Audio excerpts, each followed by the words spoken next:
So hello guys, मैं हूँ Aladdin Mumtaz और आज मैं आपको बताने वाला हूँ अपनी जर्नी का 0 से 3 साल तक का सफ़र। जो नेचुरली मसल गेन करने का मैंने प्लान किया था, उसे मैंने कैसे गेन किया, कैसे मसल्स को बिल्ड किया और कौन सी मिस्टेक्स होती है जो बिगिनर्स करते रहते हैं स्टार्टिंग में, जिनसे उनकी बॉडी जल्दी नहीं बन पाती है और वो जिम छोड़ देते हैं। तो ये 2 सवाल के जवाब मैं आपको देने वाला हूँ, तो वीडियो के एंड तक ज़रूर बने रहना। मेरी वीडियोस वैसे ही छोटी रहती है ताकि आपको स्किप ना करना पड़े।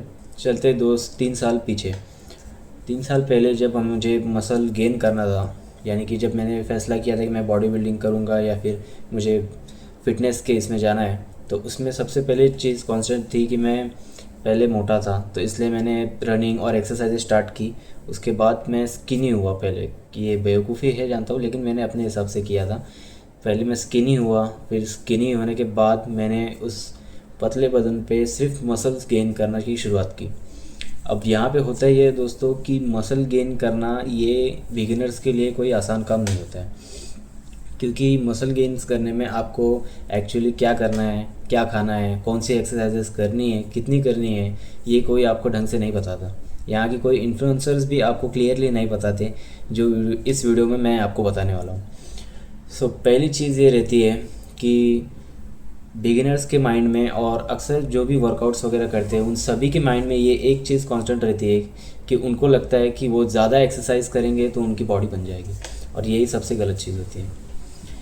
देखिए, हम नेचुरली जो मसल बिल्डअप करते हैं, हम ऐसे तो नहीं है कि एक्सरसाइज और जिम्स वगैरह करके फिर घर पे आके कोई ऐसी कुछ चीज़ ले रहे जिसमें हाई प्रोटीन है। इंडियन की कोई भी फूड में प्रोटीन इतना हाई नहीं रहता है, जिसकी वजह से हमारी जेनेटिक्स और कमज़ोर हो जाती है। तो पहली चीज़ यहाँ पे गलती यहाँ पे ये होती है कि हम हैवी वर्कआउट करते हैं, अच्छी बात है, लेकिन आप स्टेरॉइड नहीं ले रहे हो, आप ढंग से प्रोटीन नहीं ले रहे हो, तो आपको इतना हैवी वर्कआउट करने की ज़रूरत नहीं होती है। तो दोस्तों, सच यही है कि आपको रेगुलर जिम जाने की कोई ज़रूरत नहीं होती है। आप 2 दिन गैप करके भी जिम जाओगे तो भी आपके मसल्स को सबसे पहली चीज़ एक लॉन्ग टर्म रेस्ट मिलेगा, जो कि मिलना ज़्यादा ज़रूरी होता है, क्योंकि हम ज़्यादा एक्सरसाइजेस करते हैं जिसकी वजह से हमारे मसल्स अच्छे से डिस्ट्रॉय हो चुके होते हैं, जिसके अंदर प्रोटीन जाने वाला होता है, जिसे रेस्ट की ज़रूरत होती है। वो रेस्ट और प्रोटीन जो स्टेरॉइड्स यूज़ करते हैं, जो एनाबॉलिक यूज़ करते हैं, उनके लिए ये पूरा हो जाता है। लेकिन जो नेचुरल्स है हमारे जैसे, उनके लिए पूरा करने के लिए उन्हें टाइम प्रोसेस चाहिए रहता है। कभी भी आप देखोगे कि कोई स्टेरॉइड वाला बंदा है और उसके अगेंस्ट में एक नेचुरल बंदा है, तो इन दोनों में डिफरेंसेस ये रहते हैं कि स्टेरॉइड वाला जो है वो फास्ट गेन करता है, और जो नेचुरल है वो हमेशा स्लो करेगा, क्योंकि ये नेचुरल है और ये एडिक्शनल है, ये बनाई हुई चीज़ है। तो इन दोनों में का अंतर ही पकड़ के चलो कि आपको स्टेरॉइड ले रहे हो तो आपको इतने रेस्ट की ज़रूरत नहीं है, बल्कि आपको और हाई डेफिशिएंसी पे वर्कआउट करने की ज़रूरत होती है। वही नेचुरल में उल्टा होता है। आप हैवी वर्कआउट एक टाइम पे कर भी लो, जितना आपको लग रहा है पॉसिबल उस वे तक आप वो हैवी वर्कआउट करो, लेकिन उसको रेस्ट के लिए आपको 1 से 2 या 3 दिन देना पड़ेगा, तब जाके वो मसल पूरी तरह से रिड्यूस होगा। तो जितना हो सके आप रेस्ट लेने की कोशिश करो, क्योंकि नेचुरल बॉडी बिल्डिंग में यही तक की दिक्कत आती है कि हम स्टेरॉइड यूज़र नहीं है, इसलिए हम रेगुलर जिम जाके उतने बॉडी को डिस्ट्रॉय नहीं कर सकते। ज़्यादा आप जिम में मेहनत करोगे, प्रोटीन कम होगा, रेस्ट कम होगा, आप और पतले होते जाओगे और मांस गेन करने में और प्रॉब्लम्स आएगी।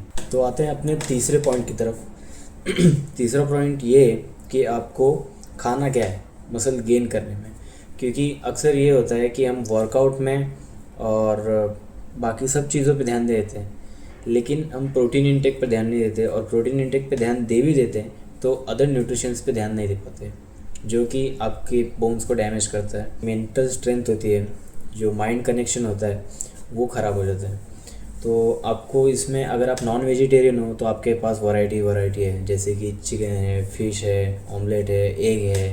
वेजिटेरियंस के लिए भी बहुत सारी वैरायटीज़ रहती है, जैसे सोयाबीन हो गया, सीड्स हो गए और पनीर वगैरह हो गए, और सुबह सुबह ओट्स वगैरह खाओगे तो वैसे ही आपकी प्रोटीन इंटेक पूरी हो जाती है। ऐसे ही नॉलेजेबल वीडियोस के लिए मुझे सब्सक्राइब करें और कमेंट करके बताएं कि आपको जिम ज्वाइन करे कितना वक्त हुआ है, और आपको कोई पर्सनल सवाल हो तो वो भी आप कमेंट में पूछ सकते हो। Thank you.